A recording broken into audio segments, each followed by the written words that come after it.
자, 우리 하나님 말씀 보겠습니다. 마태복음, 미안해요. 마태복음 아니에요. 예, 깜짝 놀랐죠? 우리 사무엘상 30장 1절로 6절의 말씀이에요. 사무엘상 30장 1절로 6절의 말씀. 참고로 제가 지금 조금 부담스러운 부분이 있어요. 왜냐하면 오늘 이 설교를 세 번째 듣는 사람이 여기 있기 때문에 그래요. 아침 1부 예배 때 반주로 듣고 2부 예배 때 반주로 듣고 3부 예배 때 회장이라 듣고 그래요. 하나님 외우도록 하실 줄로 믿습니다. 네, 외우세요. 그냥 듣고. 자, 한 절씩 우리 교도하겠습니다. 교도. 사무엘상 30장 1절. 다윗과 그의 사람들이 사흘 만에 시글락에 이른 때에 아말렉 사람들이 이미 네겝과 시글락을 침노하였는데 그들이 시글락을 쳐서 불사르고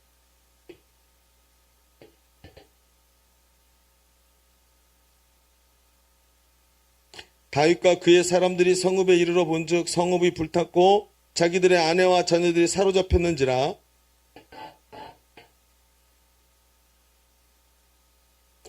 다윗의 두 아내 이스라엘 여인 아히노암과 갈멜 사람 나발의 아내였던 아비가일도 사로잡혔더라.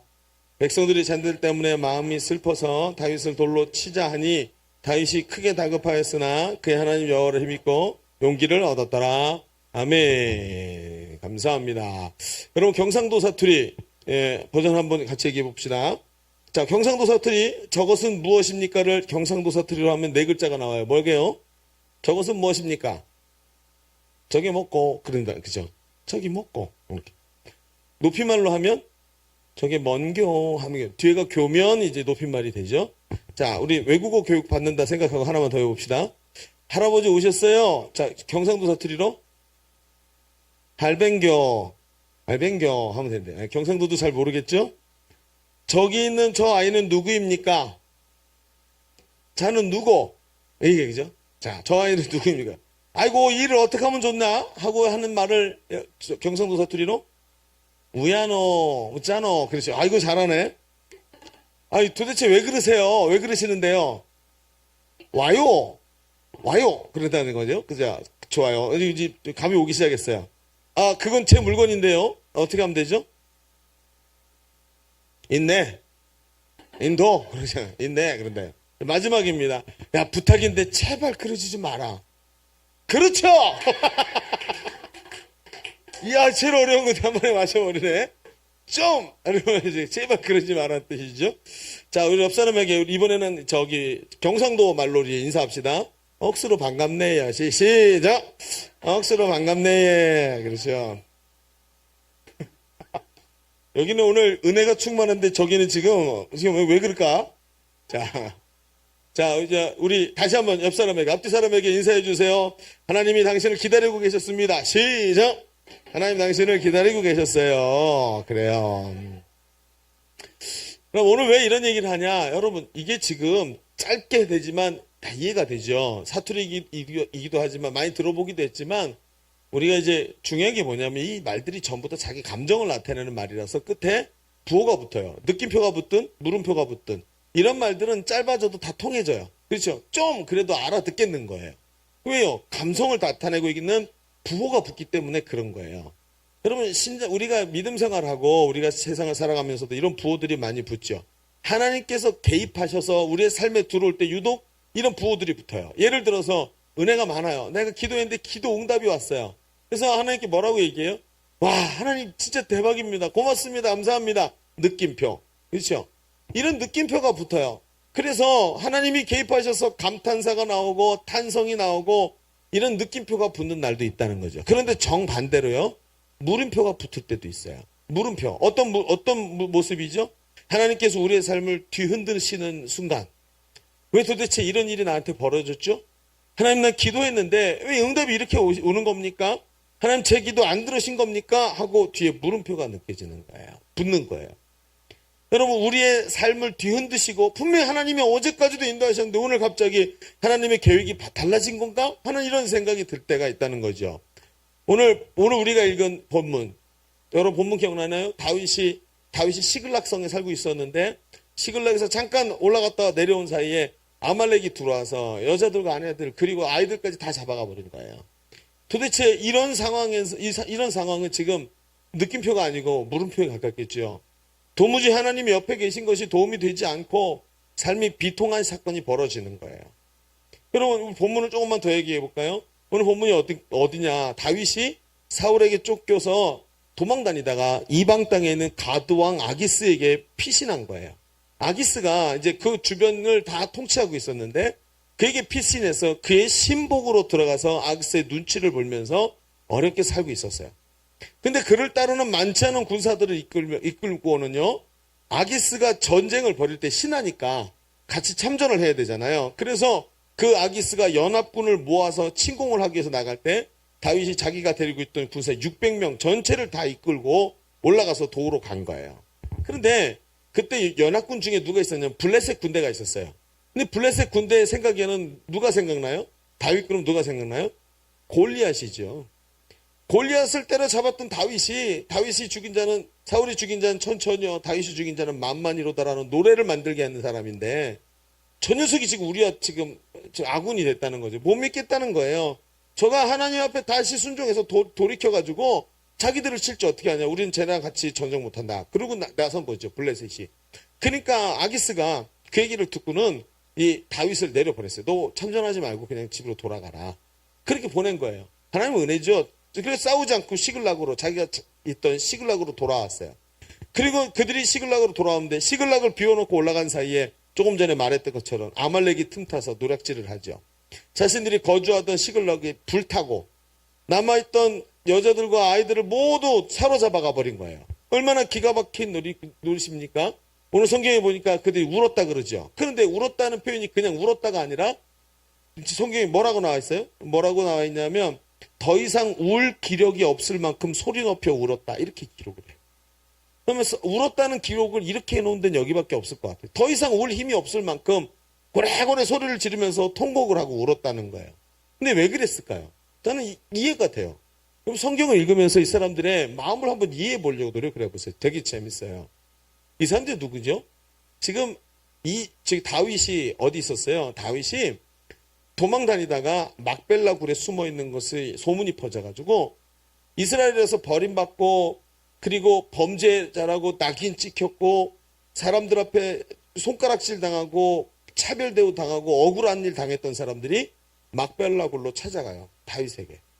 그래서 사람들이 모였는데 성경에 보니까 200명, 300명 이렇게 모였다 그랬어요. 이런 사람들이 막벨라 굴이 아니죠. 막벨라 굴이 아니고 무슨 굴이죠? 아둘람 굴. 그렇죠. 아둘람 굴. 막벨라 굴은 저기 누구야? 사라가 장사된 데가 막벨라 굴이고요. 여기 아둘람 굴이에요. 아둘람 굴에 들어가게 돼요. 찾아오죠. 그들이 모였는데 600명의 군사까지 된 거예요. 그럼 이 사람들이 어땠을까요? 울분이 쌓여있는 사람들 아니에요. 삶이 안 되고 사람들에게 미움받고 오해받고 막 그러면서 사기당하고 이런 사람들이 억울한 사람들이 찾아와서 600명이 모였는데 상처난 가슴에 또 상처가 나요. 설상가상이에요. 아니 왜 나의 인생은 이러냐? 안 되는 사람은 계속 안 되는구나. 난 무슨 저주를 받았나 보다. 그러면서 막 그 무너진 잿더미 위에 앉아서 폐허더미 위에 앉아서 자기 아내와 자식을 빼앗기고 막 팔자 타령하면서 막 땅을 치면서 울부짖은 거죠. 얼마나 가슴이 아팠을까요? 그런데 그게 끝이 아니에요. 이 사람들이 결국 600명의 군사가 오히려 어떻게 돼요? 성이 나가지고 감정이 복받치니까 다윗을 돌로 쳐 죽이겠다고. 다윗이 잘못해서 그렇다고. 이런 얘기를 하기 시작하는 거죠. 여러분, 사람의 마음이 이래요. 뭔가 문제가 생기면 그 문제에 대해서 누가 잘못했는지 어떤 그 마음속에 있는 울분을 터뜨리는 거예요. 그럼 해결책이 맞습니까? 이 감정에 맞는 건가요? 아니에요. 이성적이지도 않고요. 합리적이지도 않아요. 그런데 다른 사람들이 같이 터뜨리니까 감정이 뻥뻥 터져 나가는 거예요. 여러분, 사회적 현상들도 정말 눈을 떠서 제대로 볼 줄 알아야 돼요. 같이 분노하고요. 같이 이를 갈고 슬퍼하고 그럴 게 아니고요. 왜 사람들이 이렇게 반응하고 있는가에 대해서 자세히 봐야 이 사람들을 도와줄 수가 있고요. 치료할 수가 있는 거예요. 다윗이 이런 상태를 딱 보더니요. 급해진 거죠. 그리고 하나님 앞에 기도를 하기 시작하는 모습이 오늘 본문에 나와 있어요. 여러분, 하나님께서 우리 인생에 찾아오셔서 이렇게 모든 것을 흔들어 놓고 너무나도 정신이 없도록 만들어 놓으실 때가 있더라는 거죠. 그럴 때 우리는 왜소해지고요. 가뜩이나 우리의 삶이 굉장히 어렵게 사는데 존재감마저, 내 마음속에 존재감마저 쪼그라들고 힘이 없어지고 위축되는 거예요. 오늘 이런 다윗의 모습을 보면서 이런 생각이 드는 거예요. 우리의 모습과 너무나도 닮아있다. 지금도 그렇지 않나요? 저는 세월호 문제 계속해서 연결되는 세월호 얘기만 나오면 저도 가슴이 아파요. 왜 그럴까요? 저 이 사람들하고 똑같은 것 같아요. 너무나 힘들었어요. 그런데 나라가 국민의 생명을 소중히 여기지 않고 이러고 있는 모습 때문에 막 화가 나고 있는 이 모습하고 너무나 닮아 있어요. 우리의 삶에 끊어지지 않는 불행과 계속해서 엎친 데 덮친 것 같고 나는 열심히 했는데 왜 이렇게 나는 힘이 없고 난 믿음이 사라지는 걸까? 나는 하나님 앞에서 이렇게 가슴이 내 안에 심령이 풍성하지 않고 이렇게 갈급한 이유가 뭔가 하는 질문들이 계속 쌓일 수밖에 없다는 거예요. 여러분 오늘 이런 생각을 가지고 본문을 보자 말이죠. 그리고요 우리가 오늘 저는요 이 본문을 향해서 두 가지 질문을 던져보려고 하는 거예요. 저는 하나님께 던지고 싶은 생각이 없고요. 이 성경을 향해서 질문을 두 가지를 딱 던져봅시다. 오늘 본문을 보면서 말이죠. 공감이 되지 않아요? 여러분 이 본문을 보면서 저는 이 시대가 가지고 있는 생각, 심지어는 제 안에 들어있는 마음과 너무 비슷한 거예요. 다윗이 앉아서 하나님께 뭐라고 얘기하면 될까요? 하나님 도대체 이게 뭡니까? 하고 물어봐야 될 그런 순간에 앉을 때가 우리는 너무 많으니까요. 그래서 두 가지 질문 한번 던져봅시다. 어떤 질문일까요? 자, 오늘 여러분 주보를 펴보세요. 주보에 보면 오늘 평상시와 다르게 좀 써있죠. 그러나 자세히 보면 결국은 두 가지예요. 질문은 두 가지이고 그 뒤에 두 번째 질문에 따라오는 작은 질문이 있어요. 자, 첫 번째 질문은요. 이거예요. 같이 읽어볼까요? 시작. 하나님은 왜 우리의 삶을 뒤흔들어 놓으십니까? 하나님, 잘 가다가 왜 뒤흔들어 놓으세요? 제가 뭐 잘못했나요? 왜 갑자기 이런 일을 하십니까? 왜 갑자기 나에게 이런 어려움이 오지요? 하고 물어볼 때 왜 이런 일을 하십니까? 그래서 오늘 이 첫 번째 질문은 why라고 묻는 거예요. why? 왜? 두 번째 질문 읽어볼까요? 시작. 하나님이 모든 것을 뒤흔드실 때 우리는 어떻게 반응? 그러면 여기 why의 문제와 함께 how의 문제에 대해서 우리 질문을 던져보자. 자, 우리 첫 번째 그러면 질문을 얘기해 볼까요? 왜 우리의 삶을 뒤흔들어 놓으십니까? 여러분 이 얘기를 할 때 우리는 먼저 하나님께서 우리 인생에 개입하셔서 모든 것을 뒤흔들 수 있는 그런 결정권을 가지신 분이라는 것을 우리가 인정해야 되는 거예요. 그런데 우리가 이제 인정하라 그러니까 뭐 그럴 수 있지. 근데 마음에는 얘기가 응답이 안 되는 거죠. 왜요? 하나님이 모든 열쇠를 쥐고는 하나님 생각대로 하나님 멋대로 막 휘두르고 누르시고 하나님 멋대로 막 내 생각과는 상관없이 막 하나님 멋대로 끌고 다니신다. 이런 뜻이 아니라는 거예요. 무슨 얘기냐? 하나님이 이런 결정을 하실 수 있는 분이라는 것은 그 전제에 뭐가 깔려 있냐면요. 하나님은 질서와 지혜의 하나님이시라는 것을 우리가 알아야 돼요. 여러분 하나님 어떤 분이죠? 우주 삼라망상을 조화와 질서를 가지고 창조하시고 지금도 그 우주의 그 우주의 모든 이 질서를 부여하셔서 지금도 우주를 운행하고 계시는 분이 하나님이신 줄로 믿습니다. 지금 지구상에 있는 자연 법칙까지도 하나님이 움직이고 계시다는 거예요. 이러한 하나님이 질서를 가지고 계시고 그 질서와 그 위에 지혜를 가지고 세상을 창조하신 하나님이라는 거예요. 그런데 여기 한 가지를 더 첨가해야 되는 거예요. 그게 뭐냐 하면 그런 하나님이 나를 지금도 사랑하고 계시다는 거예요. 내가 생각하는 내 질서보다 하나님이 생각하시는 내 인생의 질서가 훨씬 더 앞서는데 그런 하나님의 지혜를 가지고 내 인생을 바라보시는 하나님이 나를 사랑하고 계시다는 것이 굉장히 중요한 거예요. 그러면 그 하나님이 우리 인생의 열쇠를 가지고 주권을 가지고 행사하실 때 우리를 망하게 하나님 마음대로 막 이리저리 끌고 다니시고 나야 어떻게 됐든지 너야 어떻게 되든지 난 알 바 아니다. 내 뜻대로만 하면 된다. 이런 분이시냐고요? 절대로 아니시라는 거예요. 하나님은 우리에게 선하신 분인 줄로 믿습니다. 아들을 내주시기까지 사랑하셨는데 사랑하시는 자들을 그냥 혼돈 속에서 아프게만 하시는 분이냔 말이에요. 그게 아니라는 것을 먼저 앞에다 깔아놓고 얘기해야 되는 거예요. 즉 이러한 지극한 사랑을 통해서 하나님의 주권적 결정이 내려졌는데 그 결정이 뭐예요? 우리를 안전지대에 가만히 놓는 게 아니라 우리를 뒤흔들어 놓으시는 결정을 하셨다는 거예요. 여러분, 바울이 하는 말이 뭐예요? 내게는 죽는 것도 이제 내게 유익하다. 사나 죽으나 다 주의 것이다. 이런 얘기가 왜 나오는지 아세요? 내가 악하다고 생각하는 것으로 끝이 아니라 하나님의 주권적 결정 안에는 하나님의 지혜가, 나를 사랑하시는 그분이 당신의 지혜를 가지고 내게 결정하신 것은 내게 선하다고 믿고 있기 때문에 죽는 것도 유익하다고 얘기한 거예요.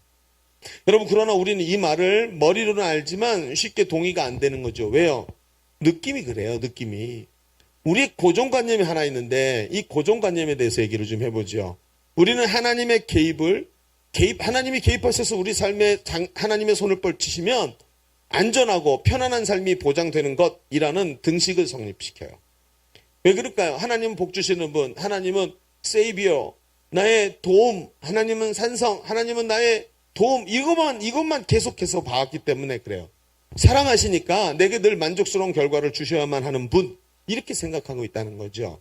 여러분, 이것은 우리가 스스로 길들여 놓은 하나님에 대한 나만의 인식인 겁니다.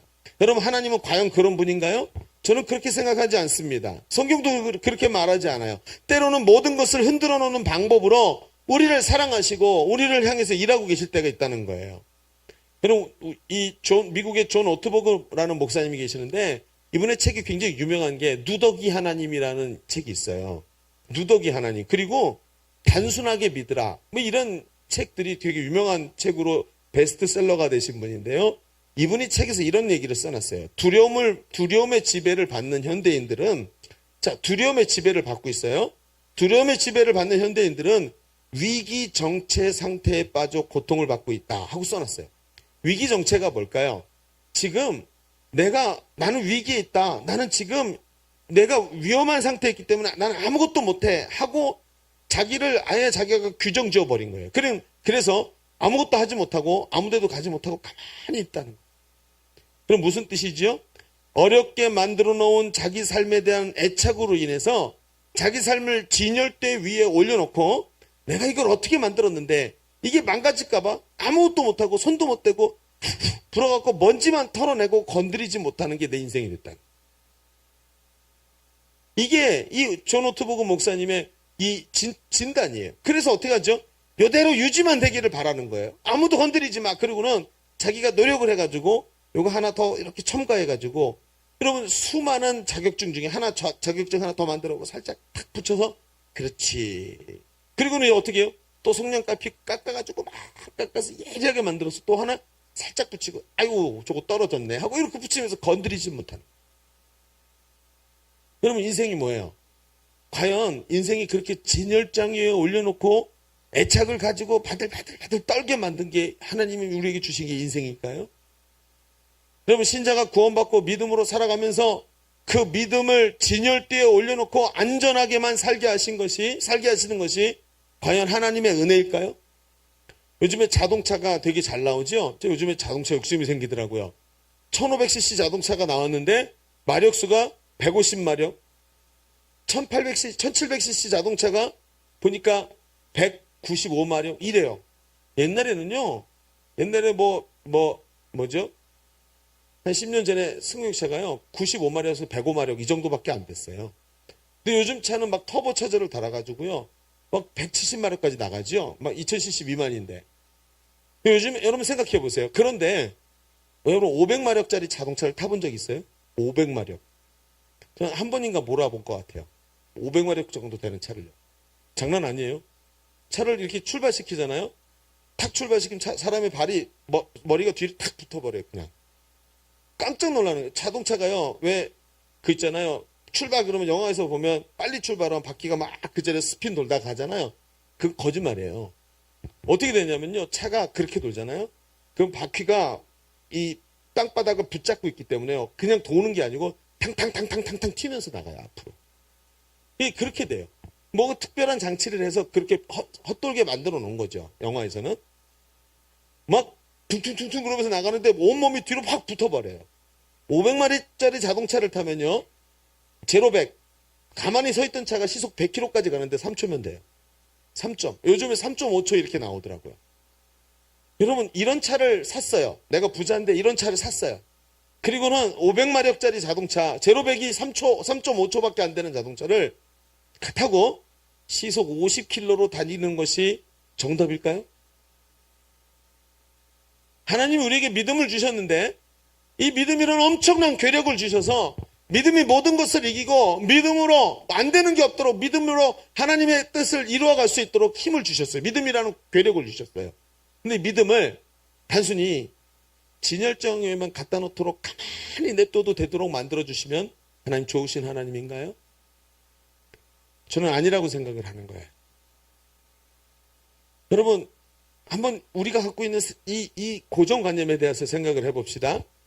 하나님은 믿음이라는 선물을 주시는 분이시죠. 그래서 구원받게 하세요. 믿음을 주시는 하나님은 위대하신 하나님이에요. 그런데요, 이미 주신 믿음이라는 이미 주신 선물을 활용하게 하시는 분도 위대하신 하나님 아니에요?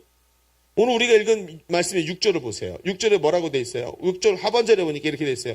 다윗이 크게 다급하였으나. 아니, 우리 6절을 같이 읽어볼까요? 6절.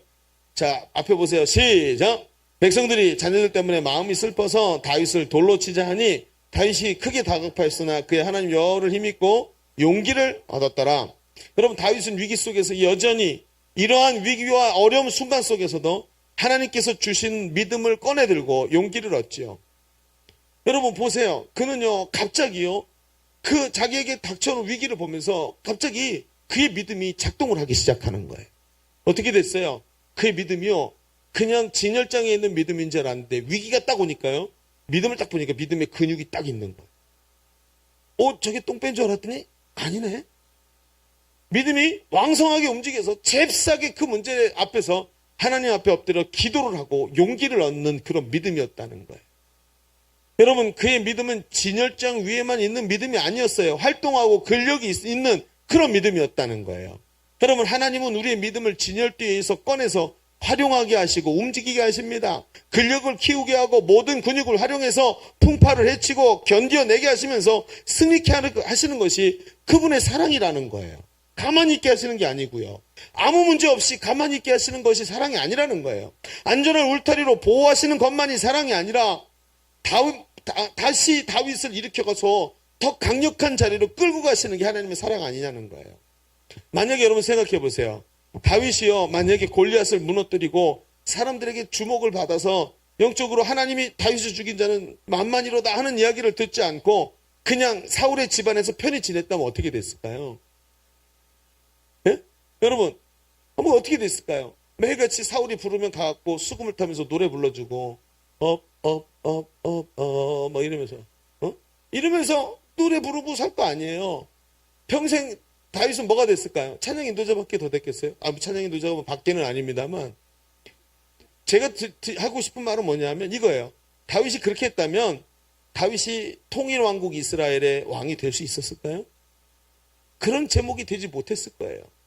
그의 믿음은 왕국을 이끌 만한 믿음이 되지 못했을 거예요. 여러분, 다윗의 집안이 영원히 왕노릇하리라 하는 말씀의 주인공이 될 수 있었을까요?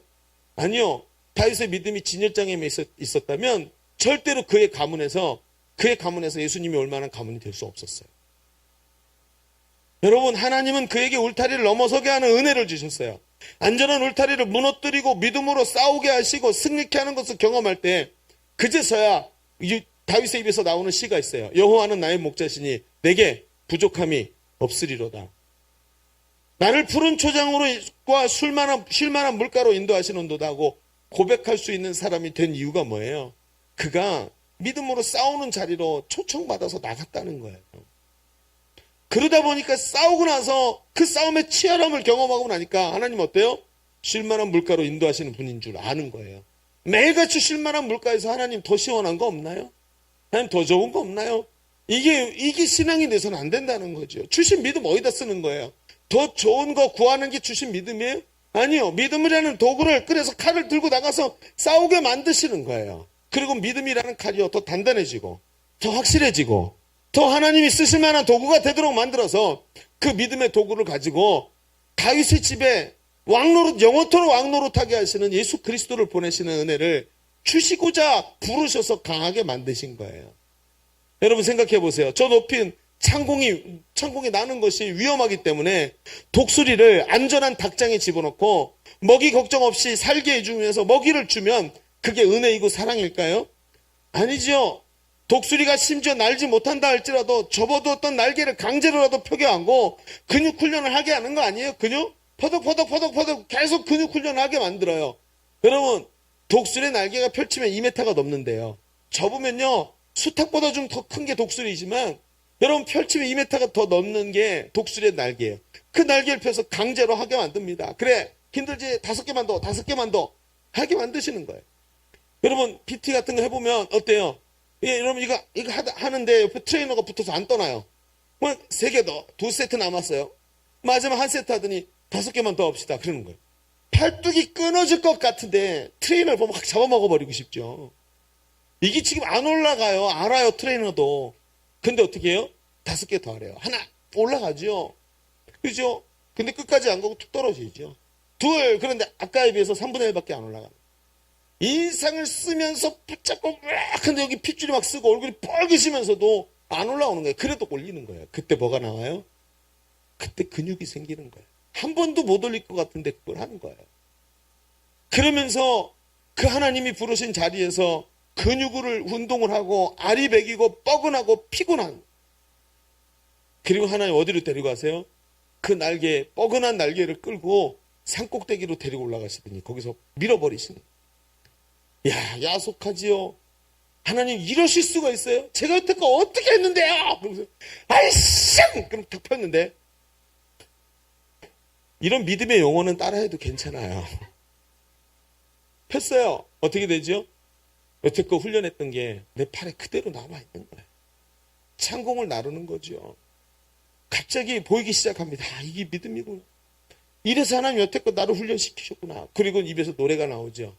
믿음이 이기네, 믿음이 이기네, 주 예수를 믿으니 믿음이 이기네.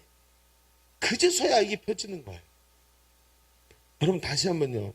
우리 지금 조금 전에 무엇에 대해서 물어봤죠? 우리 질문이 뭐였죠? Why? 그렇죠? 왜? 왜 하나님 우리의 삶을 뒤흔들어 놓으십니까? 이제 이 Y에 대한 질문을 정리해 봅시다. 여러분 사람이 제일 안전하다고 느끼는 데가 어딜까요? 일반적으로 이렇대요. 자기의 몸을 뉘어서 지금부터 정신을 잃고 잠을 자도 되는 자리를 제일 안전하다고 느낀다는 거예요. 거기가 어디죠? 침대예요.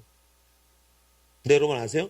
미국에서 하루 한 해 1년 동안 50만 명이 침대에서 자다가 떨어져 갖고 병원에 입원한대요.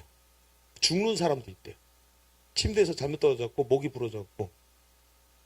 여러분 어떤 게 제일 안전한 거죠?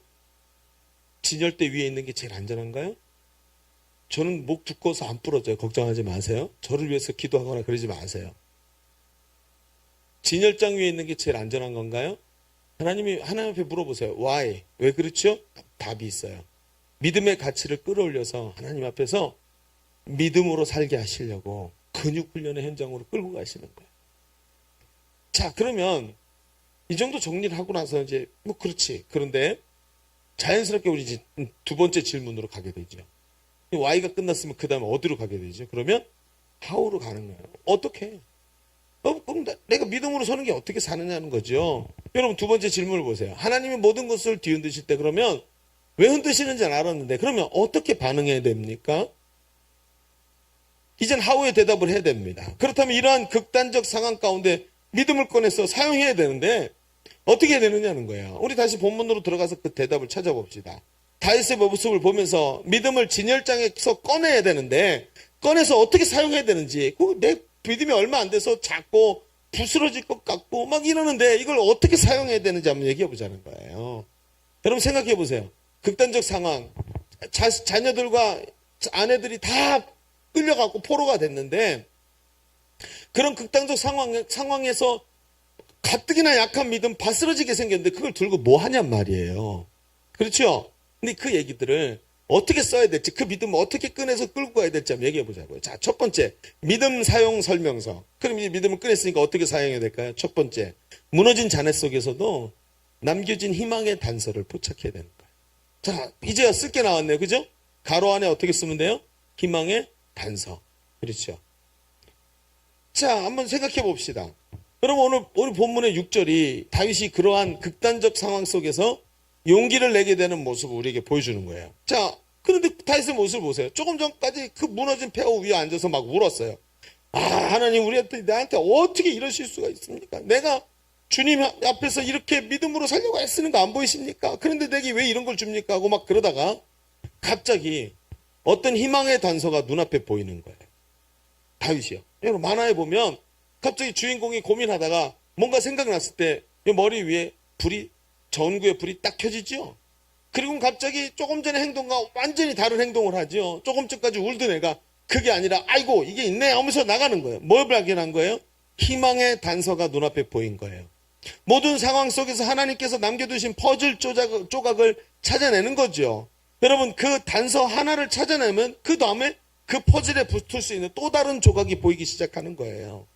여러분, 그러면 다윗이 갑자기 본 퍼즐 조각이 뭘까요? 그 퍼즐 조각이 어디 있을까요?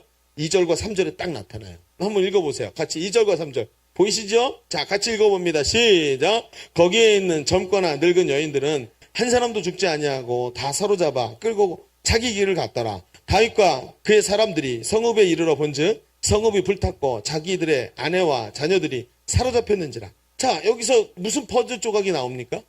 여러분, 무슨 희망의 단서가 있죠? 희망의 단서를 한번 찾아봅시다. 연습을 해보세요. 자, 조금 전에 읽은 데서 희망의 단서가 어디 있죠? 성경을 보세요. 어떻게 됐다고요? 그렇죠. 답이 나왔어요. 희망의 단서가 뭐예요? 너무나도 아이러니한 한 단서가 보이는 거예요. 응? 여러분, 성이 파괴되고 불타서 자네만 남아서 그 위에 앉아서 울고 있는데 이상하게 한 사람도 안 죽은 거예요. 그럼 이게 뭐예요? 지금 모든 것을 무너져서 폐허 위에 앉아서 발견한 희망의 단서예요. 이상하다. 어떻게 이런 일이 일어나지? 자, 누군가 혹시 이러지 않았을까요?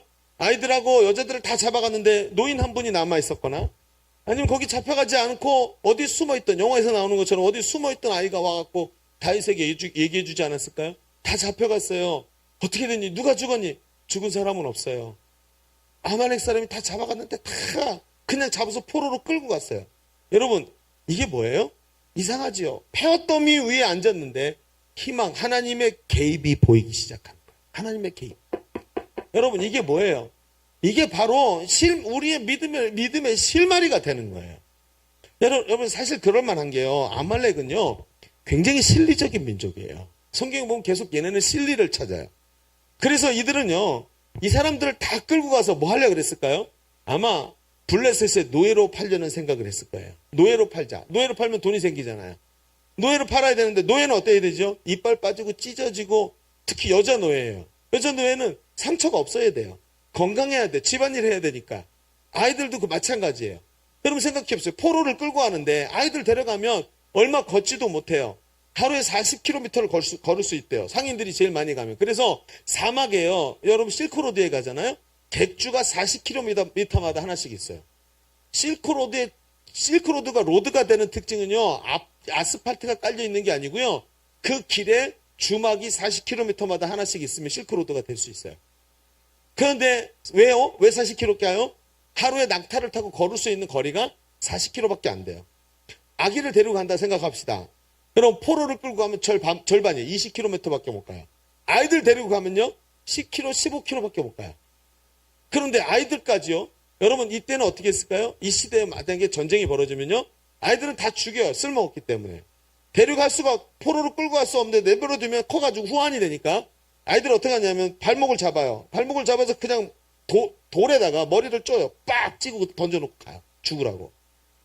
이게 그 시대의 전쟁 방법이었어요. 그런데 어떻게 해요?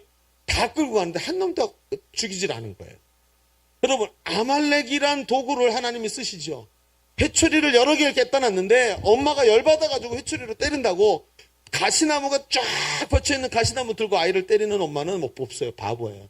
정신이 나간 거예요. 하나님 어떤 분이세요?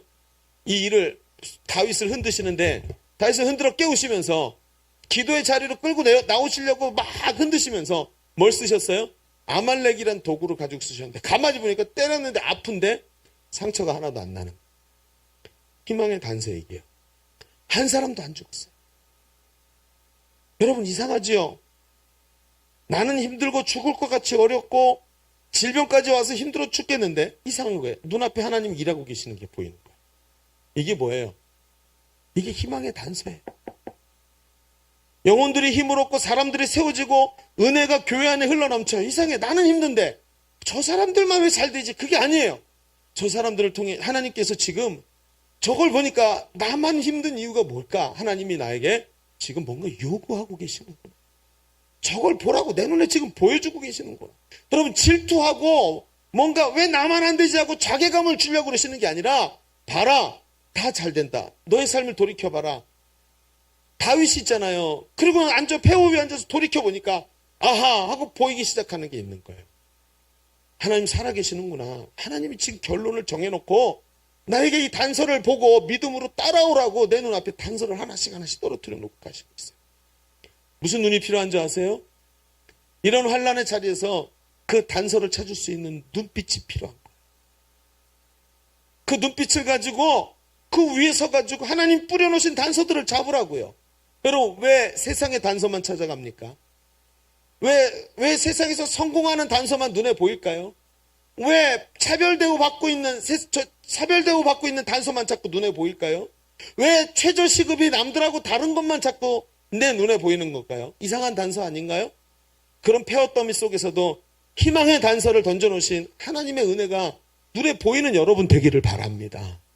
그럴 때 찾기 시작할 수 있는 거예요.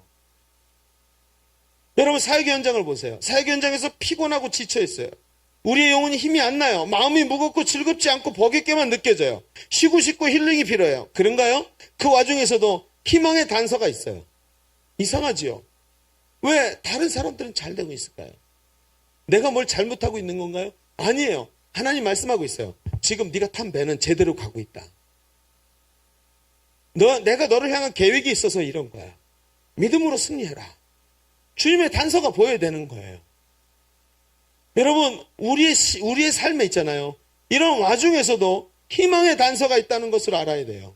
여러분 이 설교 한 편이 여러분에게 희망의 단서가 되기를 바라요. 성도의 교제를 통해서 여러분 교제하면서 오늘도 마치고 목장 모임하고 같이 생일 파티하고 당신은 사랑받기에 태어난 사람 막 감사해요. 그렇지 못했었는데 이러면서 하면서 내가 지난주에 받았던 은혜를 나누세요. 하나님이 내게 주셨던 기도응답을 나누세요. 들으세요. 내 안에 여러분 있잖아요. 내 안에 폐허더미 안에 앉아있는 것 같아도 그걸 들으면서 하나님 주신 희망의 단서로 받으세요. 희망의 단서를 듣지 못하고 매일 예배만 마치면 잽싸게 도망가는 사람 되지 말고 희망의 단서를 붙잡으세요. 여러분 이 말씀이 오늘 여러분에게 전달된 설교 말씀이 희망의 단서가 됐다면 그냥 가도 괜찮아요. 그런 사람들이 있으면 다음 주에 제가 시험을 볼게요. 희망의 단서가 뭐였냐고. 잘 안 돼요. 그게요. 그래서 교제가 필요한 거고 나눔이 필요한 거예요. 희망의 단서를 붙잡고 오늘도 승리해야 되니까요. 여러분 옆 사람에게 한번 이렇게 말해주세요. 당신이 나의 희망의 단서입니다. 시작. 그렇죠. 당신이 없이는 안 돼요. 저는 당신 앞으로 스토킹 할 거예요. 이런 의미로 서로 잡아주라는 거예요. 자 마지막이에요. 이제 마지막 하나만 더 얘기합시다. 이제 우리에게 10분 정도가 남았는데 하나를 아주 힘있게 같이 얘기 나누고 마칩시다. 여러분 두 번째가 뭐였죠? 희망의 단서를 붙잡았다면 단서만 붙잡고 멍하니 있으면 안 되죠. 두 번째가 이거예요. 희망의 단서를 붙잡았으면 여러분 그 믿음으로 기도의 자리로 나가세요. 기도의 자리요. 무슨 자리요? 기도의 자리. 희망의 단서만 붙잡고 있지 말고 단서를 찾았다면 희망을 가지고 그 단서를 가지고 기도의 자리로 나가야 돼요. 우리가 읽었던 말씀이 6절까지인데 7절과 8절을 보면 그게 나와요. 다윗이 어떻게 해요? 다윗이 제사장을 청하여 에봇을 가져오게 해요. 하나님의 도우심을 구하는 기도를 올리기 시작해요. 근데 기도를 올리고 하나님이 그래 가라 내가 저들을 너에게 붙이고 네가 따라잡아서 다 찾을 것이다 하고 하나님이 응답을 주셔서 믿음으로 달려나가잖아요. 근데 여러분 여기서 우리 마음속에 항변이 들리죠. 야 정말로 그래? 무너진 자네 위해서 진짜 기도가 됐냐? 너 지난번에 시험에 떨어졌을 때 기도가 되든?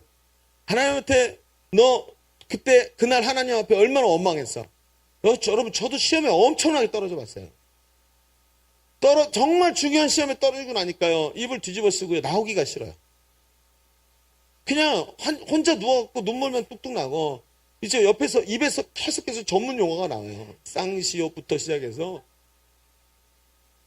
계속 그러면서 뜬 눈으로 계속 질질 짜고 누워 있는 거예요. 항변이죠.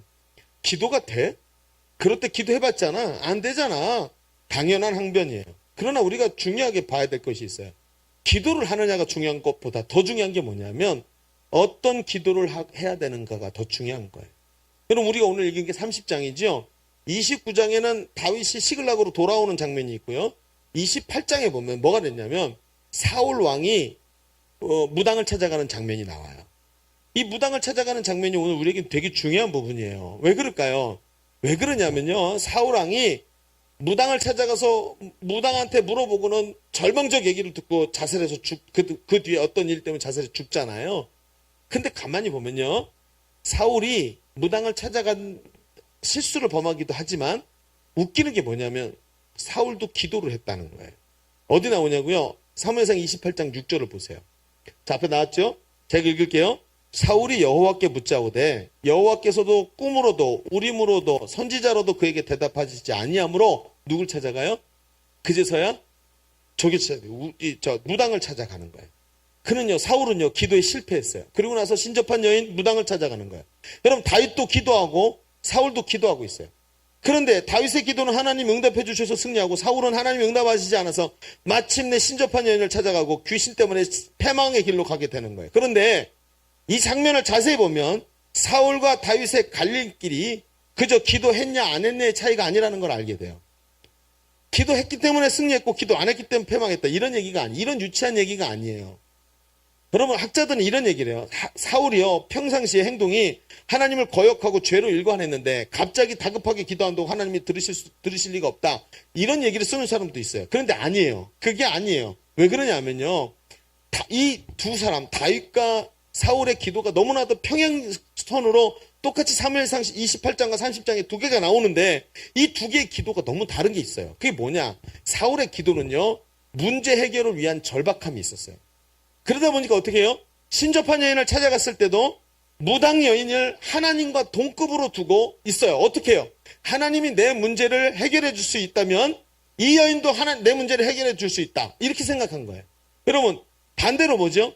여태껏 하나님을 문제를 풀어줄 수 있는 분으로만 생각하고 있었다는 거예요. 그러니까 하나님이 내 기도를 들어주시지 않으면 누구에게 찾아가면 돼요? 내 문제를 해결해 줄 수 있는 무당에게 찾아가도 되는 거예요. 자, 사울의 마음속에 뭐가 있었지요? 무당이 아니라 문제 해결을 위한 절박함이 있었어요. 사울은 처음 하나님을 만날 때도요, 자기 아버지의 나귀를 잃어버린 걸 찾으러 다니다가 못 찾겠으니까 선지자에게 돈을 주어서 나귀의 위치를 알게 하려는 그런 이유로 선지자에게 처음 찾아갔어요. 그 습관이요, 변해야 되는데 변하지 않고 계속해서 자기 문제를 해결해야 되는 절박함에 사울은 기도를 시작한 거예요. 항상 그랬어요. 그런데 다윗을 보세요. 다윗의 기도가 뭐가 다르죠? 다윗은 문제 해결을 위한 절박함을 넘어서요. 그리고 어디로 가냐면 하나님의 개입을 원하는 절박함으로 나가요. 하나님 도와주세요. 하나님만이 이 문제를 해결할 수 있습니다. 하나님, 나는 문제 해결보다 더 중요한 것이 하나님입니다. 이런 기도가 다윗의 일생에 굉장히 많았어요. 여러분, 밧세바를 범하고 우리아를 죽인 다음에 나단 선지자가 오죠. 너 죄지었어. 그러자 다윗이 혼자 골방에 들어가서 기도하면서 눈물로 침상을 적셔요. 그리고 침상이 썩을 정도로 기도했다 그랬어요. 그 기도가 시편에 나오죠. 시편에 나와 있는 그 기도의 주요 내용이 뭐죠? 가장 주요 내용은 이거예요. 하나님, 당신의 얼굴을 내게서 돌리지 말아 주십시오. 하나님, 떠나지 마세요. 하나님이 죄가 있는 사람하고는 함께 하시지 않았죠. 구약 성경이니까. 하나님이 떠나셔서 자기에게서부터 멀어지는 걸 두려워하고 있어요. 그의 기도의 핵심은 이거예요. 하나님, 당신이 필요해요. 하나님이 떠나시면 난 아무것도 할 수 없어요. 절대로 가지 마세요. 제가 제가 죄인이에요. 하나님, 저의 죄를 깨끗이 씻어주시고 저에게서 떠나지 말아주세요. 이게 그의 기도예요. 오늘도 마찬가지예요. 그가 다급해서 그냥 기도했나요? 아니요. 그냥 다급함만이 아니라 하나님만이 나에게 중요한 분이라는 거예요. 하나님을 찾는 것이 문제 해결의 절박함뿐만이 아니라 하나님의 임재에 대한 절박함이고 하나님이 함께 계시기를 구하는 절박함이었다는 거예요. 여러분, 우리가 기도의 자리에서 자주 잃어버리는 것이 바로 이런 하나님을 향한 절박함이에요. 하나님 말고는 누구도 원하지 않는다는 절박함이 있어야 돼요.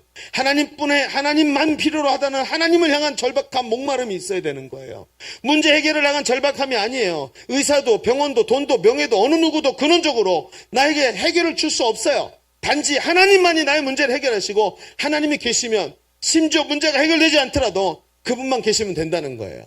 여러분 다니엘의 세 친구 사드락 메삭 아벳느고를 보세요. 그들이 풀무불에 들어가는데 이 문제에서 나를 건져주실 분은 하나님밖에 없다는 거예요. 그런데 그들의 기도가 뭐죠? 그리 아니하실지라도 하나님이 우리와 함께 계신다면 저 안에 들어가서 타 죽어도 상관없다는 거예요. 여러분 이게 진짜 하나님을 구하는 기도예요. 이런 기도가 있기에 이런 기도의 자리가 있어야 된다는 거예요. 우리가 자주 잊어버리는 것이 바로 이런 하나님을 향한 절박함이에요. 기도가요, 내 문제의 절박함으로 시작되는 그런 기도가 아니라 하나님 떠나시지 않기를 원해서 기도하는, 나는 누구도 원치 않습니다, 나는 하나님만 계시면 됩니다 하는 기도의 응답이, 이 기도가 될 때 응답이 오기 시작하고요, 그런 기도에 하나님이 오셔서 문제 해결뿐만이 아니라 당신의 심령의 평안과 기쁨과 함께 하심을 주시는 거예요. 오늘 우리의 기도의 응답이 지연된다고 생각될 때 한번 여러분 점검해 보세요. 기도의 시간이 짧나? 아니 그런 거 점검할 필요 없어요. 기도의 자리가 잘못됐나? 아니 그런 거 점검할 필요 없어요. 지극정성이 부족한가? 아니 그런 거 점검할 필요 없어요. 내가 하나님을 찾는 절박함의 수위가 내려간다. 기도는 하는 것 같은데 문제 해결에만 정신을 팔리고 있고 하나님이 함께 하시든 함께 하시지 않든 마음에 감동이 있고 성령님의 음성이 있든 없든 상관없이 응답만을 위해서, 문제 해결만을 위해서 기도하고 있는 건 아닌가 하고 살펴보세요. 여러분 우리의 선택은 오직 하나밖에 없어요. 기도의 수위를 올려야 하는 것입니다. 하나님을 찾는 절박함의 수위를 올리는 거예요. 하나님을 앞에 두고 뒤에다가 배수의 진을 치세요. 뒤는 한 걸음도 못 가요. 뒤에 내려가면 낭떠러지고 물이에요. 하나님께만 달려 들어가야 되는 거예요. 하나님밖에 없다고 말해야 되는 거예요. 그때가 바로 우리가 믿음을 가지고 우리가 꼭 달려가 들어서 기도의 자리에서 해야 되는 일들이에요. 그럼 오늘 이 말씀을 이제 정리하고 마칩시다. 하나님이 우리를 뒤흔들어 놓으셔요. Why? 왜요? 답했어요. 그렇죠? 그럼 이제 우리는 어떻게 해야 되죠? How? 답했어요. 이 두 가지를 붙잡으면요, 논리적으로는 답이 맞아요. 그런데요, 이제부터 여러분 일주일 동안 이 내용을 가지고 당신의 인격으로 싸워야 돼요. 그 말씀을 내가 진짜 받아들이도록 인격으로 싸워야 돼요. 오늘은 듣는 거예요. 듣고 나서요, 먹고 난 밑에서 소화를 시켜야 되죠. 이 말씀을 소화시키기 위해서 일주일을 쓰세요. 저도 힘들어요. 사실 저도 지금부터 소화시켜야 돼요. 3번이나 설교를 했는데요, 3번째 설교인데도 지금도 힘들어요. 이 말씀이 생각보다 쉽지 않아요. 소화시키세요. 다음 주에 뭐 변이라도 가져와야 되나요? 소화했으면 다음 주에 좀 근력을 가지고 돌아오세요. 소화된 거 가지고 당신의 눈빛을 볼 수 있도록 저에게 보여주세요. 그럼 다윗은요, 절박함으로 기도하고 하나님이 주신 담력으로 아말렉을 쫓아가지요. 600명이 왔는데요, 아말렉을 쫓아 그랬더니 200명이 저 다리가 아파서 못 가요 막 이러면서 200명이 넘어졌어요. 400명만 데리고 가요. 가서 어떻게 해요? 아말렉을 치고 승리해요. 골리앗을 넘어뜨렸을 때보다 더 큰 승리를 얻었어요. 하나님은 이러한 승리를 이미 뭘로 만들어 놓으셨어요? 결론으로 잡아 놓으셨어요. 그러니까 그 결론을 딱 보고 나니까 그제서야 처음에, 왜? 하나님이 이 시글락에서 아내들과 아이들을 끌고 가게 하시는지 보이는 거예요. 내가 여기서 안주하고 있었거든. 하나님이 나를 깨우쳐서 기도하게 만드시고 그 위기 속에서 하나님이 결론 지어놓으신 이 승리를 얻게 하시려고 막 흔들어갖고 믿음을 발동시키고 근육에 막 힘을 주시고, 그리고 올라가서 희망의 단서를 보게 하시고 기도의 자리로 나가게 만드셔서 이 승리를 주시기를 원하셨구나. 그제서야 아는 거예요. 여러분, 그러나 우리가 자주 만나는 자리는 어디예요? 왜요? Why의 자리에서 하나님 앞에 서게 될 때가 너무 많아요. 그래서 오늘의 말씀이 우리에게 어려운 거예요. 여러분, 이제 우리가 나가야 할 방향을 알았어요. 하나님이 모든 것을 뒤흔들고 계십니까? 너무 무너진 잔해 위에서 지금 울고 있습니까? 믿음을 쓰고 움직여서 하나님의 크심을 인정하는 간절함의 자리로 나가십시오. 믿음을 쓰고 움직여서 하나님의 위대하심을 인정하는 절박한 기도의 자리로 나가십시오. 그리고 어머니의 젖을 찾는 아기의 심정으로 하나님 옆에 나갈 때 우리를 향한 하나님의 계획이 승리임을 믿고 나가는 저와 여러분이 되기를 바랍니다. 우리 기도합시다.